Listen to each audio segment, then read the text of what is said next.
자, 그래서 협동학습은 일반적으로 어떻게 집단이 구성이 돼요? 처음에 예를 들어서 24명이 협동학습을 해야 된다 칩시다.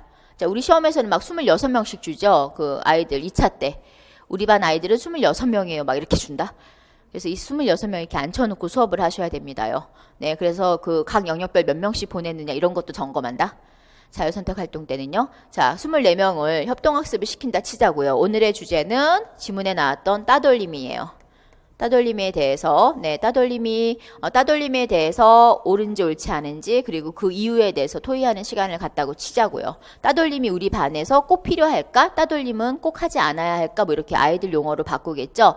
그래서, 따돌림은 왜 하면 안 될까? 이러한 주제를 줬다고 칩시다. 자, 24명이 처음에는 어떻게 모여요? 대집단으로. 그래서 다 같이 교사가 설명을 해주겠죠. 자, 그 다음에 어떻게 돼요? 어떻게 이동해요? 유치원으로 갑니다. 모든 별로 이동을 하게 돼요. 모든 별.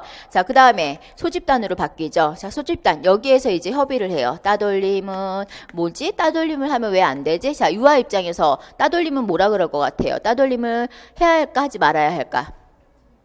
유아 입장에서. 해야 돼요? 제가 해야 돼요를 강조하는 눈빛을 본 거예요. 자, 그 유아는 왜 해야 되죠? 우리 어린이는? 우리 아영 어린이는 왜 해야 되죠? 누가 싫어요? 내가 아리를 싫어하니까 쟤를 따돌려야 돼. 오케이. 자, 반대 의견이었어요. 하면 안 된다 그랬어요. 자, 우리 가슬 어린이는 왜 하면 안 되죠? 아리가 속상하니까 하면 안 된대요. 이렇게 견해가 다르죠? 네. 그러다가 이제 서로 주고받겠죠? 그래서 여기서 결론적으로 아이들은 결론을 어떻게 낼 것 같아요? 아이들은 결론은 하면 안 된다고 낼 수밖에 없어. 왜? 우리는 도덕성 발달해서 그래. 네, 착한 소년, 소녀도 지향해야 되고, 네, 그리고 남에게 상처를 주면 불편해. 어린이 때는. 그래서 너도 만약에 그러면 네가 그러면 넌 어때? 그럼 뭐라 그럴 것 같아요? 슬퍼. 그럼 어떻게 해야 돼? 그렇지. 이렇게 그렇게 얘기를 한단 말이야, 아이들이. 왜? 아이들은 선은 알아요. 악이 나쁘고 선이 좋다는 건 알아요. 그래서 결론적으로 이제, 근데 의견은 다양하잖아. 왜 따돌려야 되고, 왜 따돌리면 안 되는지, 그런 의견을 가지고, 자, 이제 발표는 어디서 해요? 다시 대집단으로 와서 공동으로 같이 해결을 한다. 여기서도 공동으로 해결하지만 여기서도 공동으로 해결한다. 일반적으로 초등학교, 중고등학교는 이런 식의 패턴으로 네, 운영을 하지요. 유치원도 비슷합니다만. 네, 그래서 이야기 나누기 시간에 대집단으로 주제를 주고 자, 이제 모든 별로 이동해서 이야기해 보도록 해요. 선생님이 이런 것도 있고 아니면 딸랑딸랑 소리를 들려주면 이야기를 정리하고 모든 별로 다시 제자리로 모여주세요. 이렇게 안내를 하죠. 그래서 오늘은 어떤 모듬이 먼저 이동할까요? 뭐 이렇게 얘기해서 아이들을 안내합니다. 그래서 뭐 친구야 나는 너를 사랑해 아마 그런 노래를 이때쯤 틀고 있을 거예요. 네, 하루 종일 아침부터 밤까지. 네, 아침부터 밤이 아니죠. 4시간에서 5시간 사이에 뭔지 아시잖아요, 지금. 따돌림은 어디서 나와요, 주제? 나와 유치원 혹은 나 친구에서 나오잖아요. 그러면 어떤 노래를 주로 불러요, 이때? 친구야, 나는 너를 사랑해, 친구야. 이 노래가 이제, 가사 없는 거, 네, 멜로디만 있는 거를 틀어놔주잖아. 자유선택부터. 그러니까 애들이 세뇌를 받죠.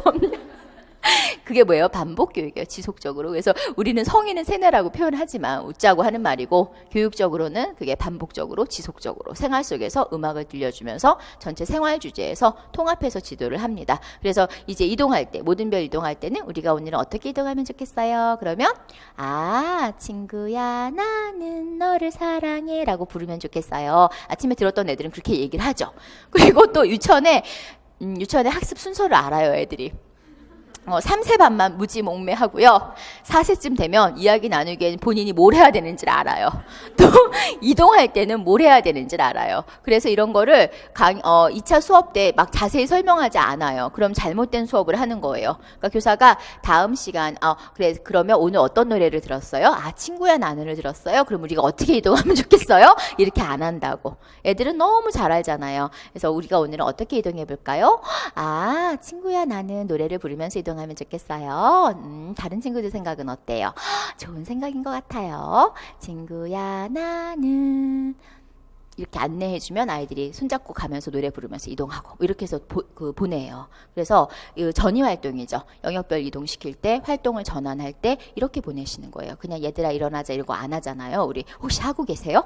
네, 자, 네, 갑자기 거기까지 나왔어요. 그렇게 해서 보냈어요. 그럼 아이들이 모든 별로 활동을 해요. 따돌림에 대해서 왜 슬프지? 왜 하면 안 되지? 그러고 나 선생님이 딸랑딸랑. 근데 이때 선생님이 이제 그 평가라면 모든 별로 가야 돼요. 한 3번 정도 가서 수업하는 거를 평가위원에게 보여줘야 돼요. 그런데 이제 우리가 되게 재밌는 게 그럴 때 어머 우리 모두 무슨 이야기를 하고 있니? 이렇게 들어가요? 안 들어가요? 안 들어가요. 저 그런 게 있어요. 자유선택 활동 때 잠깐 우리 놀아요. 자유선택 활동 때 음악 그 음률 영역 있잖아. 그쪽을 가는 걸 보여주는데 이렇게 막 가요. 가가지고 막 이렇게 보면서 가요. 우아하게 아이들을 전체를 다 봐야죠. 네, 그리고 가면서 어머 어디서 아름다운 소리가 들려요. 해요 안 해요? 안 해요. 자, 그런 연극을 하면 안 돼요. 연극을. 또 책 읽는 그 언어 영역도 마찬가지예요. 딱 가서 언어 영역 어린이들은 무엇을 하고 있나요? 이래요 안 해요? 안 해요. 그러면 아이들의 활동을 흥미를 깨버리는 거잖아. 아이들이 예를 들어서 그림책 보면서 같이 이야기하고 있을 수 있잖아. 그럼 교사가 갔을 때 어떤 그림책을 보고 있었어요? 라고 물어보는 게 자연스럽지. 어머 언어 영역에서는 무엇을 하고 있냐요? 다 평가 요소에서는 마이너스예요. 근데 지금은 이렇게 우리가 재밌게 웃어요. 나중에 선생님들이 꼭 그렇게 하세요. 왜냐하면 어색해서 그래요. 어색해서. 현장에서 그냥 하는데 평가니까 긴장이 되잖아요. 그러니까 어떻게 들어가야 될지 모르겠는 거야. 어떻게 들어가야 될지. 그래서 역할요리 영역에서는 뭘 하나요? 이걸 왜 물어봐 자꾸. 왜 교사가 이미 줬잖아. 활동 주제를 그 각 영역에서 할 걸 줬잖아요. 그게 흥미 영역이잖아요. 근데 교사가 본인이 모른다는 얘기잖아. 그러니까 거기 가서는 아이들이 하는 활동에 예를 들면 주의 환기가 필요하면 환기를 시켜주고 집중이 필요하면 집중을 시켜주고 그러니까 자연스럽게 개입을 해야 되는데 교사 개입이에요. 그게 바로 네, 선생님들께서 배웠던 브래드 캠이나 로즈 그란트가 제시한 교수 행동과도 관련이 있는 교사 개입에 들어가요. 그래서 자연스러운 2차가 나와야 돼요. 왜 여기까지 왔을까요? 협동학습이에요. 자, 갑니다. 재밌겠죠? 나중에 꼭 할 거예요, 선생님들. 꼭 기억해놔요, 이 말을. 어머! 어디서 아름다운 음악이, 어머! 맛있는 냄새가. 다음 시간은 무슨 시간이죠? 그러면, 아이들이 뭐라 그러죠? 다음 시간은 무슨 시간이죠? 그럼 간식 시간이면 아이들이 간식 시간이요 그러거든요. 그러니까 시간의 개념에 대한 공부를 자연스럽게 하는 게 바로 다음 활동은 무슨 활동이지? 그리고 또 하나는 운영 면에서는 아이들이 안정감을 가지고 잘 참여할 수 있도록. 그래서 하루 일과가 거의 고정화되어 있잖아요. 순서들은. 그래서 그때 다음 시간은 무슨 시간이지요? 라고 물으면 아이들은 뭐라 그래요? 간식 먹어요. 뭐 이렇게 자연스럽게 얘기를 하는데 교사는 부자연스러워요. 어머 어디서 맛있는 냄새가 나지요? 이래요. 평상시에 안 하는 걸 많이 합니다. 그래서 2차 때 꼭 기억하세요. 선생님들이 할 거예요. 꼭이요. 자, 기다리고 있을게요. 그때 선생님들 진짜 이뻐요. 근데 그때 되게 이뻐요. 그 썩은 미소로 그 예쁜 미소가 아니라 그러잖아. 우리가 썩소라 그러잖아. 왜 긴장될 때 나오는 미소를 우리가 썩소라 그래요. 고급 전문 용어예요. 네, 면접 이런 데 참여하는 사람들은 다 알아요. 썩소를 본다. 뭐 이렇게 얘기를 해요. 평가위원들이.